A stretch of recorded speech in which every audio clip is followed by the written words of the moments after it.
Hello, everyone, and welcome to today's webinar, the IRS backlog and the impacts on small business. So this is a growing big topic, and a common theme as we talk in this weekly webinar series about payroll and HR issues, human capital management issues impacting small businesses.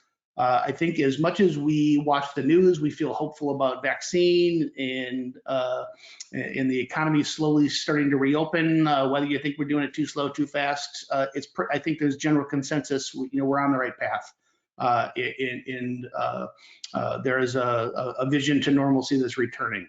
I think what's going to catch a lot of people flat-footed is, I'd say, kind of the echo of COVID, right? So all these businesses that were shut down, what happens after the economy is recovering, but now these businesses are recovering from the backlog? What happens to states that have underfunded state unemployment balances because of this, and what is probably going to be a multi-year impact of that?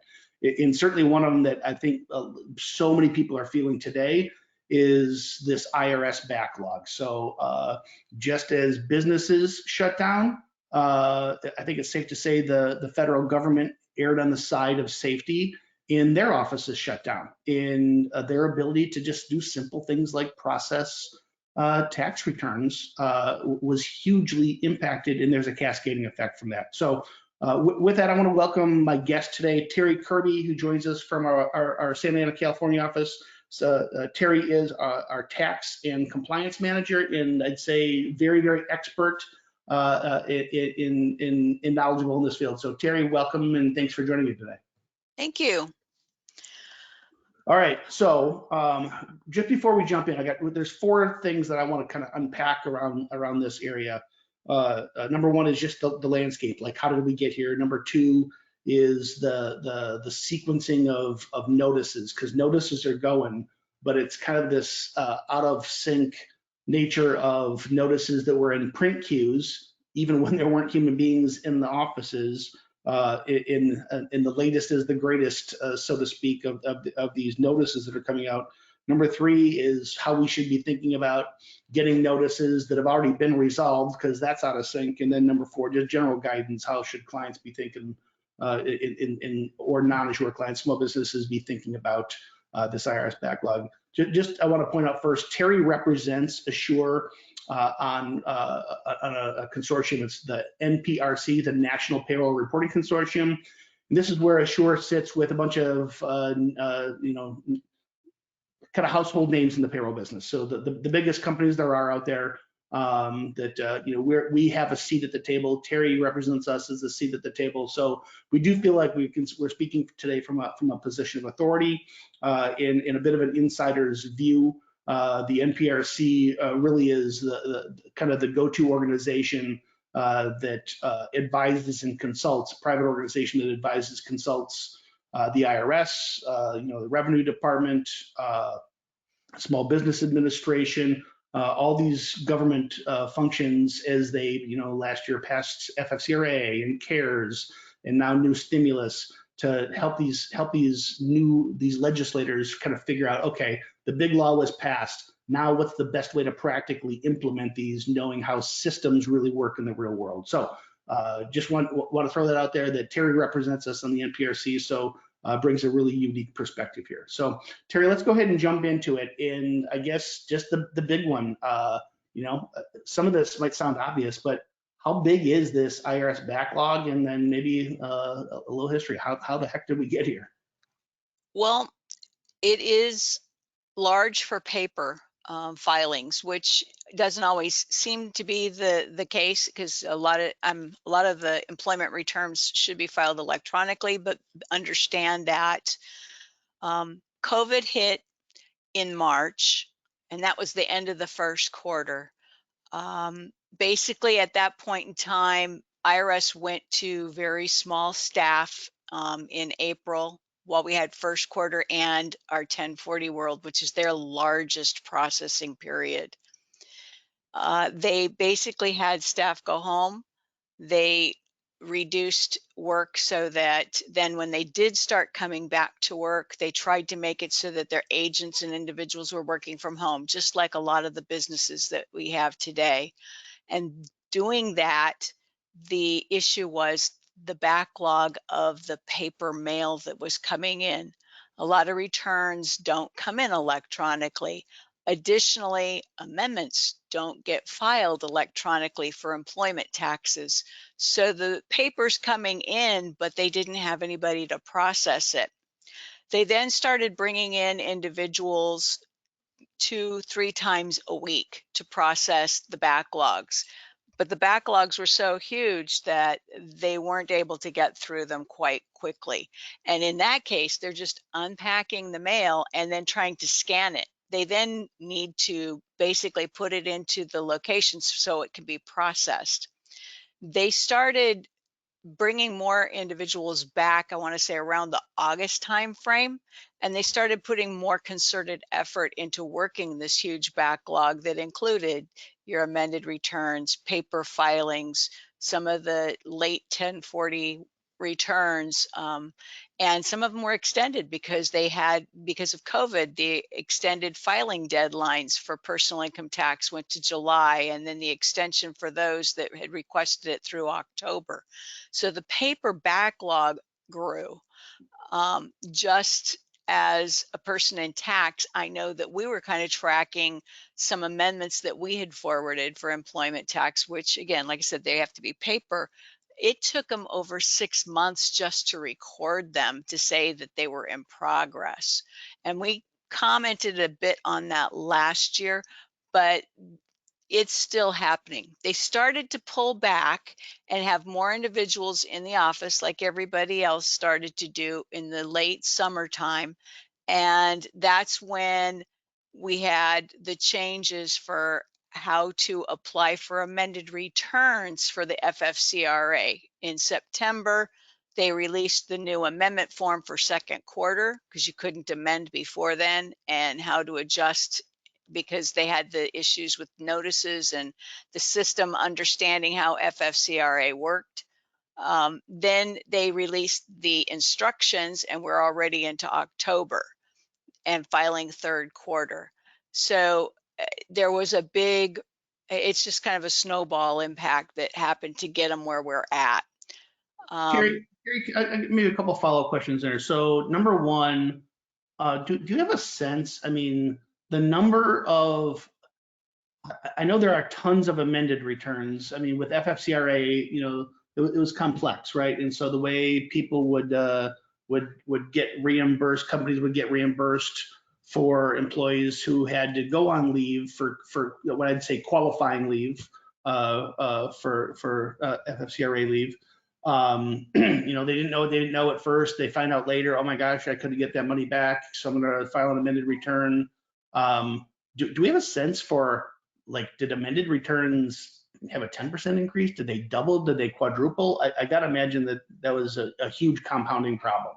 I'd like to say that they only doubled, but I think with all of the things that happened, even just in our area for FFCRA and how we got into it when guidance was provided after the fact kind of thing. I mean, we were getting better guidance in the end of April, beginning of May, but I've already filed by first quarter.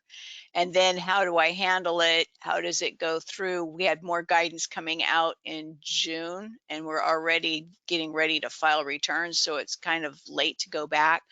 I think they grew a number of the amendments processes. And I know that with their development or their systems, because again, their developers were probably off for COVID as well, getting those systems developed for allowing for FFCRA for sick leave, family leave, earned employee retention credits, because it started back then also. They were Right. carrying over part of that from the last 2 weeks of March because legislation went in on March 27th. So there was a big scramble. I mean, the guidance from chief counsel wasn't able to get as much in as quickly as possible because of the COVID delay as well. So I think all of that kind of set everything back. And so there was I think there was a lot of awakening when more guidance was available, but at that point in time, we had already gotten into the first period of filing what FFCRA did.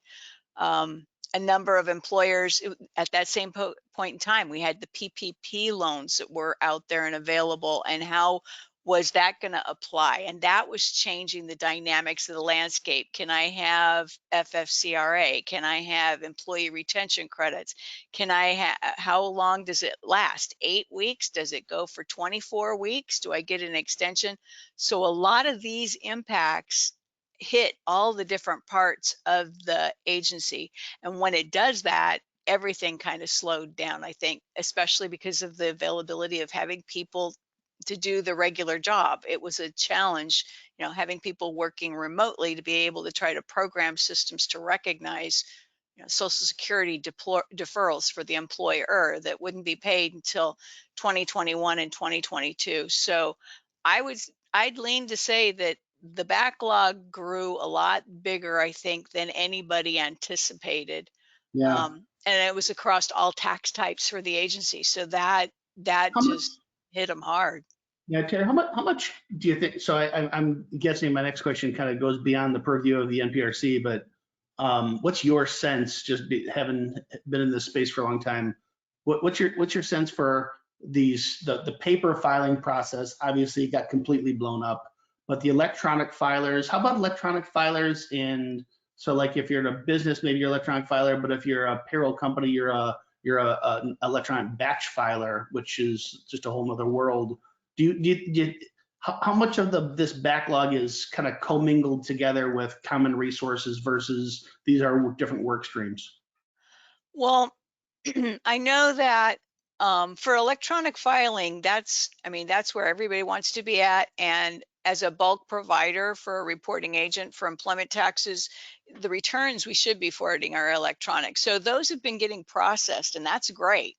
The concern is that when we have employers that are just realizing how things are impacting them, or we're filing electronic returns, the systems, there's like 32 systems at the IRS that have different aspects to the different filings that go into the agency.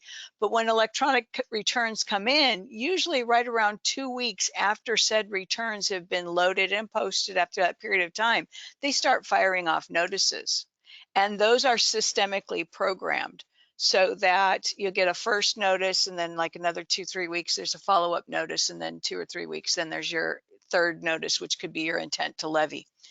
And those systems and their calendars and schedules weren't changed, even though COVID was, and there wasn't bodies in the office. And so the notices were triggered by those electronic returns. So in addition to having paper coming in from the outside world with all of the updates and changes, you have processes at the IRS that are generating paper that needs to be shipped and mailed so that people can respond. And those were backing up. And once those started getting to the point where they were processing the mail and processing their outbound mail, there was a flood, and they couldn't handle, I don't think, that volume as well. So there's a dual process going on. And then as we released, or we were receiving guidance on how to address, say, the amendments for second quarter in September, that's when inbound outbound notices, we received that first wave where everybody was saying, getting notices, and then they were saying that it was because their system hadn't been programmed to recognize, like, the employer deferred Social Security and some of the other processes. They had to reprogram. They said, kind of ignore these notices for now because we're going to get updated ones. But then the updated ones that came out were the second or third notice in the queue and not the first. Yeah, So we have intent to levies. I want to come back and go deeper on that one. Maybe one last thing. So for our listeners, when Terry said there's 32 unique systems, I think that might be a shock. You're gonna get a bonus prize if you can rattle off the names and functions of all 32. But so describe this. Can you put some color around this? Like, what on earth are the 32 systems that I think really are core to. I don't even say this is IRS's fault. This is just kind of how, they're a gigantic business, right? They have lots of IT Definitely, systems to run the business. So definitely. what are the nature of some of these systems? Well, some of them have to do with employment tax, which is, our primary group. And you have to realize that there's different checks and balances that go through the agency. So you've got the agency that has to do with um, wage and investments, you've got penalty and interest, and you've got personal income tax. You have employer's tax. So you've got your employer's business tax, income tax, corporate tax, um, garnishments for federal garnishments and wages. It 1040 world. Um, it's all tax entities that are basically under the Department of Treasury. And so when you have all of these systems, then you've got, agents, you've got field agents that need to work, some of them. You've got agents that work with the large um, businesses. You have the small business group. We have, again, back to wage and investment. You have the personal income tax. You have the taxpayer interface. Me and my 1040, I want to go find out where my refund is at. Those are all encompassing, and everything that they have internal for their training and their support and their calls, as well as external, go into these 32 systems. And so they have a lot of things that they're engaged in, and so they have to make them all run efficiently. It's not just you pay with your payroll and you turn in your annual report. It is very dynamic of all of the things that they are vested in. I mean, they're handling ACA reporting. And so then they have to report back to Congress on a lot of that. So there are a lot of things that touch on those 32 systems that they have that basically trigger off notices.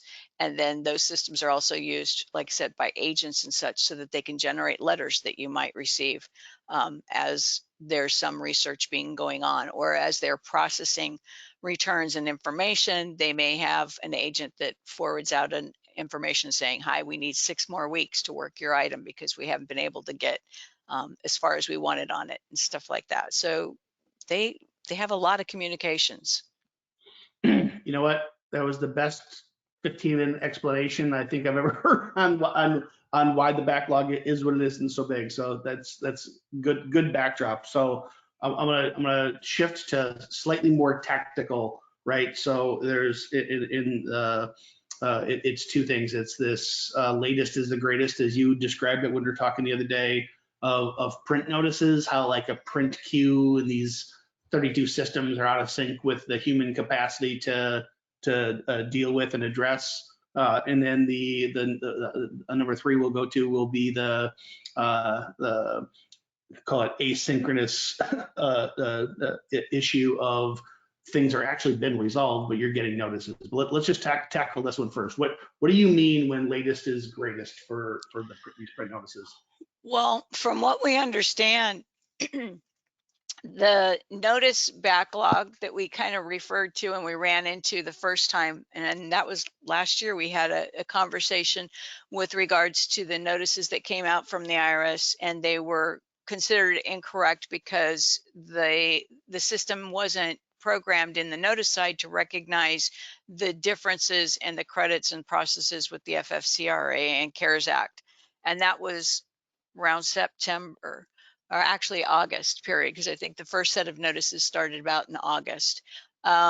With that, then the changes came on. They were generating information. People were generating amendments and coming in, and we got another second wave of COVID where everything went back. Everything kind of shut back down right after September. It was mid-October, November that, we had our peak, and then we had to all go back. So the individuals that were coming into the office were now restricted again. That caused them to have a backlog of those notices that needed to go out to take action. And so what occurred, or what seemed to occur, was that the systems are still generating notices. They're cranking them out, but they couldn't get them out fast enough. So for the most part, they released the latest notice. Instead of the first go around notice, it might have been the second or third. And they tried to put communications in there saying, hi, we know that the dates on this notice are already passed and they're just now getting out to you. And they provided updates, but that was like on page 6 of a notice maybe, so that the initial notice still had the originating dates and the respond to deadline dates, and those may have been dates that you have just received the notice or they were in the past. And so the agency tried to put in that last bit of communication, but it didn't make it on the first page. And so, of course, as anybody would, when you open your first notice from the IRS, you pay attention to the bold words on the front page. And sometimes we don't get to page 6 where it says, we know that the dates are wrong, but please respond. And you have an extended Yeah, deadline.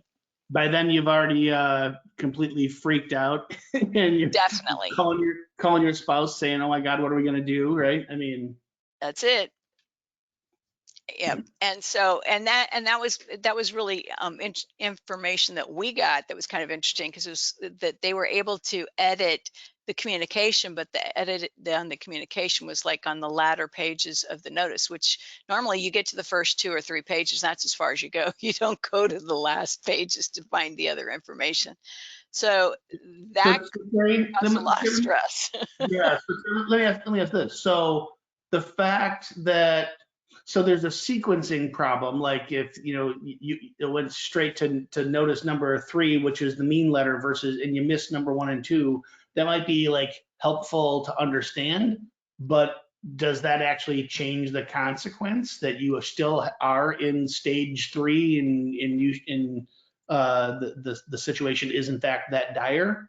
And for research purposes, I'd say you're kind of correct, but the IRS, if their system has triggered off that last notice, that's what we need to respond to, because their agents are responding to that last notice as well.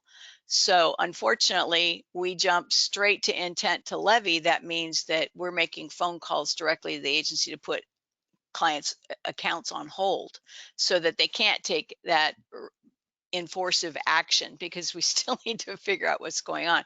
That has piqued a lot of processes. And again, that also goes to lead into that frustration for our customers, because the agents are just going based on what the system says, and the system says it sent out an intent to levy. Even though it may have had this extended verbiage on that 6th page, it's still at that level 3. And so a lot of calls are going in, we're making those calls, and in most cases you get 30 days. But we still have our amended returns sitting out there in the backlog from September, October for second quarter. Second quarter had intent to levies in August. So that's kind of where we get into this growing frenzy, maybe, of we've got notices, it's an intent to levy, I need to put a hold on the account, the fix is still sitting in a box, or it may be getting processed, but it hasn't been recorded and worked at the IRS. And oh, another month has popped up, so now I need to call in and do another hold, because they may start taking more enforcement action.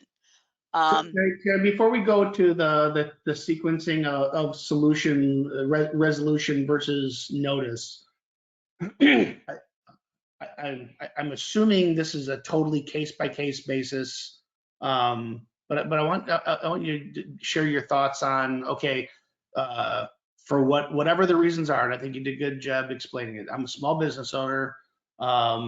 I didn't get notice 1, 2, or 3. All of a sudden, I get notice number 4 that says, "Boy, this is straight to intent to levy. This is an extremely serious situation." And the explaining how it happened doesn't change the fact that this is now where I'm at. How responsive and cooperative should employers and entrepreneurs expect the IRS to be when if they were to contact them, or if they're an insured customer when we contact them? The IRS agents that are answering on the phones um, are very responsive to a degree. Again, they are kind of bound by what they're able to do for us, as opposed to, being able to just resolve everything for us.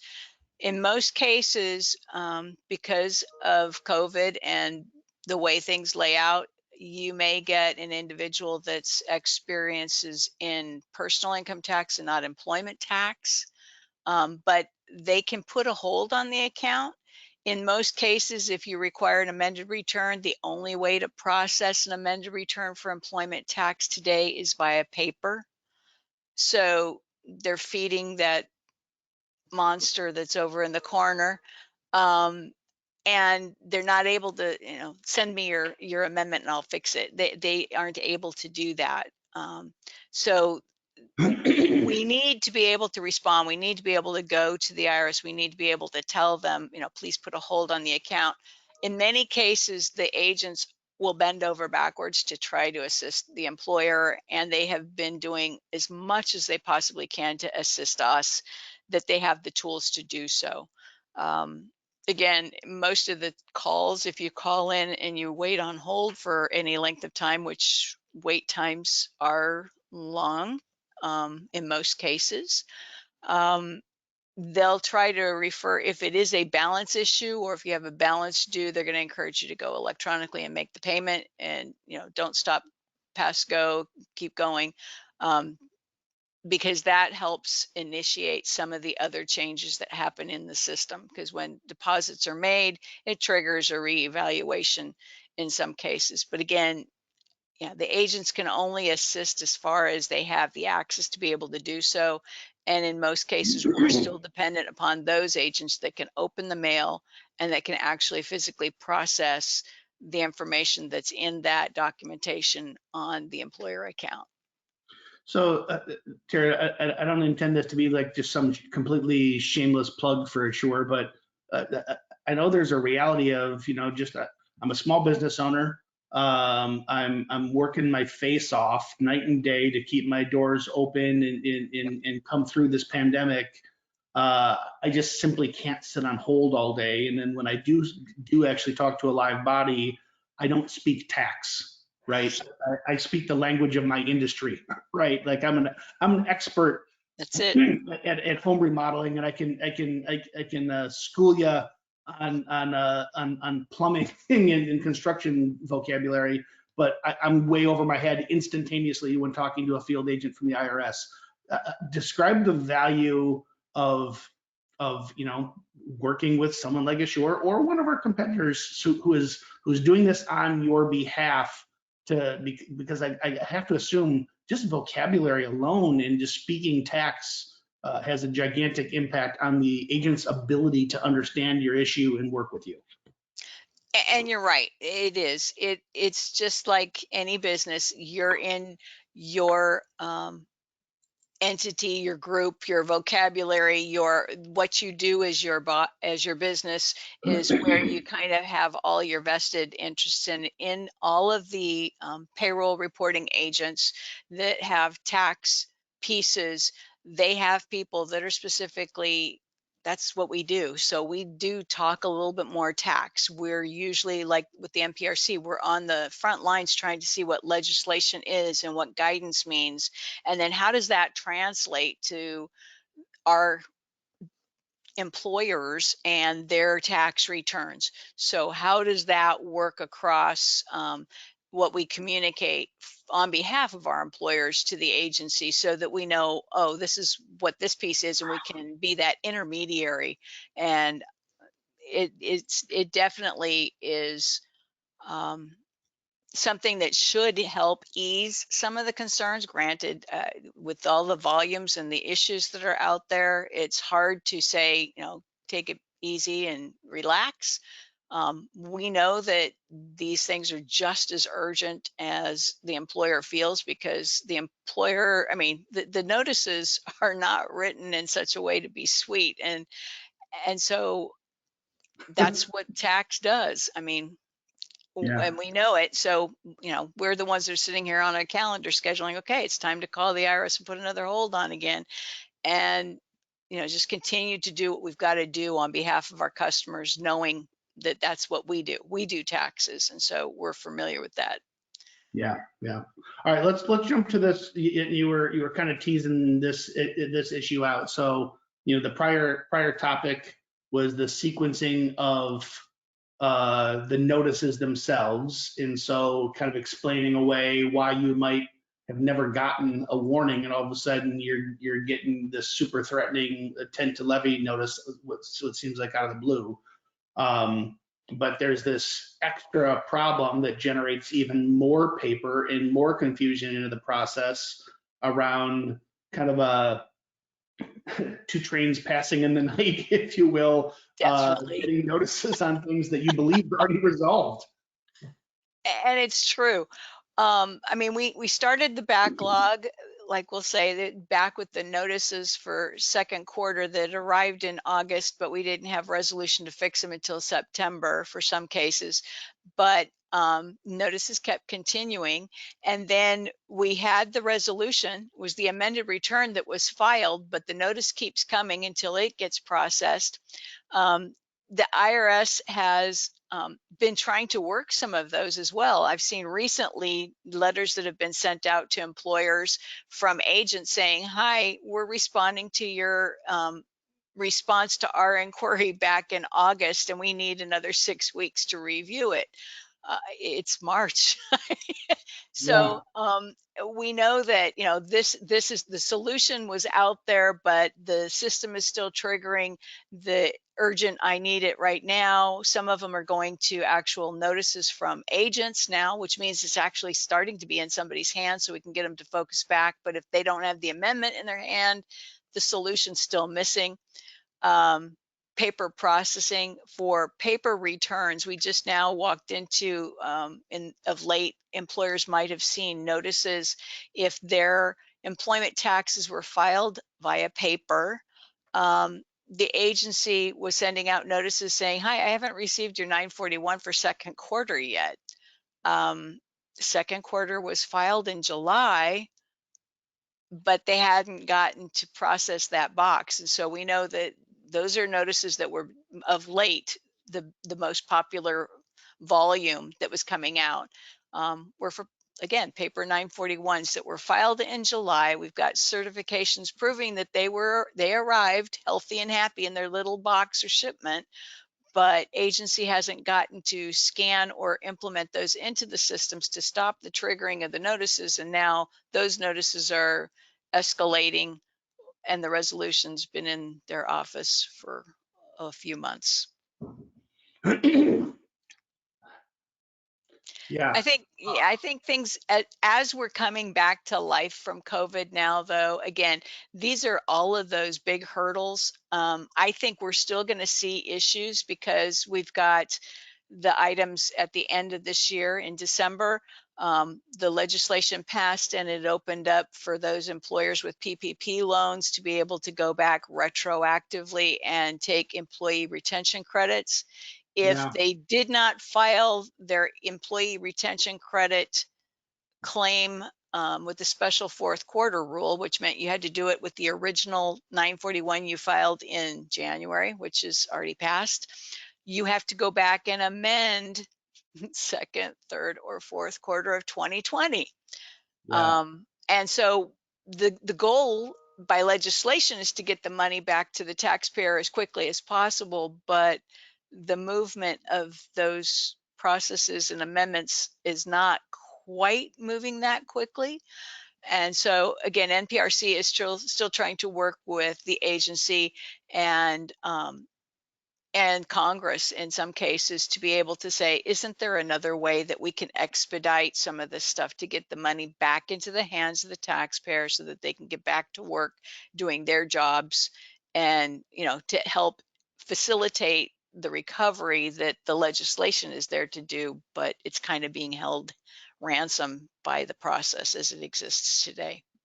So I talk about at the top of the segment here about the echo of COVID. This feels like there are continuing waves, if you will. The first, the IRS staff being out of the office, and then the backlog of paper that builds. Then that's compounded by the legislation, which kind of calls and almost begs for new amended returns. So the backlog is compounded by a huge amount of more volume. Then this out of sync process of notices to resolution that something might already be solved, but you get a nasty letter, and so what do? You pick up the phone and you call the IRS. So that now you're taking your and their time to talk about something that's already been resolved that further compounds the resources issue. Yep. It feels like just like echoes, they kind of slowly fade, but these waves just keep on coming for a long time. Where do you see light at the end of the tunnel? I'm assuming we do, but when do we? Is the backlog still growing, or is it shrinking? And if it's shrinking, when do we return to a state of normalcy? In your best guess? I know that the agency has thrown resources at it back in November, December timeframe, just after they started to slowly come back. They were talking about expanding the hours of work for their agents to be able to process inbound information and outbound information. They were starting to work multiple shifts to bring back some normalcy.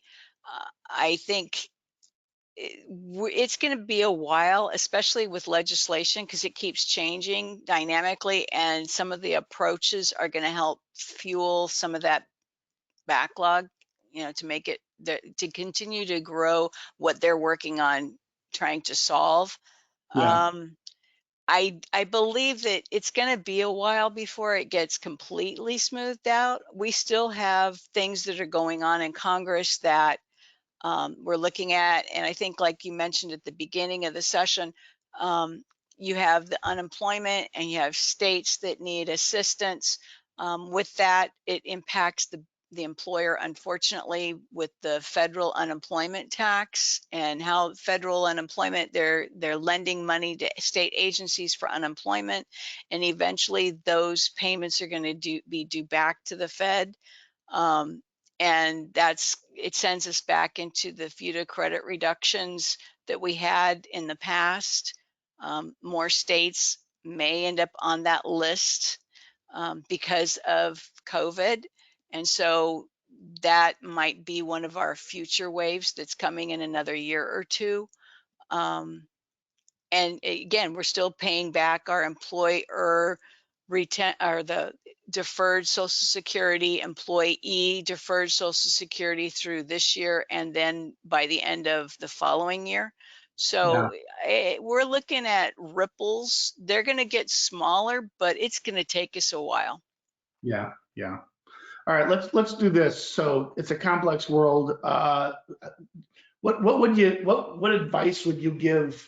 And maybe I shouldn't have just said clients, because we want to be a resource for all small businesses and entrepreneurs in this program. So what's your best advice for guiding entrepreneurs, small businesses, managers of mid-sized companies, how to navigate these waters? Um, Hold tight. First off, it is bumpy, and Assure and the tax filing team, even here, we realize that it's tough out there. We know that all the notices are important. We're getting out there to the agencies daily, hourly. Um, and I would say continue to send in those notices. Understand that the agencies are behind as well. And so while they seem to be escalating, and because the notices say that they are, um, it's one of those that we got to kind of hold tight, because we know that they're sending them and people are responding to them, and yet the total response and the closure is not happening as quickly as we would really like it to be. I know that the IRS is trying to address that. they usually are very good at, trying to stick to their 6 to 9 week turnaround on most things. And I know that that's what they're trying to get back to, especially for like their amendment processing. But because we've been so far away from that for this period of time, and with all of the volumes that potentially may continue to go in with, changing legislation, eh, we just, it's going to be tough. It is a tough world, but as long as we communicate and we try to, at least realize that the agency is working with us and we're working with them, and we continue to try to keep that focus out there and to protect our customers, that's the best that we can do. Um, And just practically speaking, if you're an assured client and you get a notice, what should you do? If you're not an assured client and you get a notice, what should you do? for an Assure customer, send your notice in to your support person. Get it into us as quickly as possible. I would even say that, if you're one of our more savvy groups, take a look at the information that was processed on your payroll. 9 times out of 10, everything is accurate or correct, but it's those one those one items that could be some of the issues. But for the most part, don't delay on getting that notice in here so that we can go ahead and start interacting with the agency. For those employers that are out there, that sometimes means that you would be stepping out of what your business is. And so hopefully you have someone on staff that's able to help you with that, or your CPA or your tax authority, but engage them as quickly as you can. Um, Understand that it may have a quick, easy solution, but getting the solution into the system to close the item is what seems to be what's delaying the most.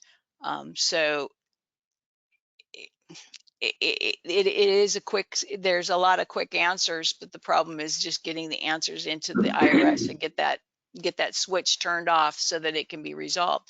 So understand, as long as we're pursuing that and we have interactions and that the agency is getting it, we may see further notices come.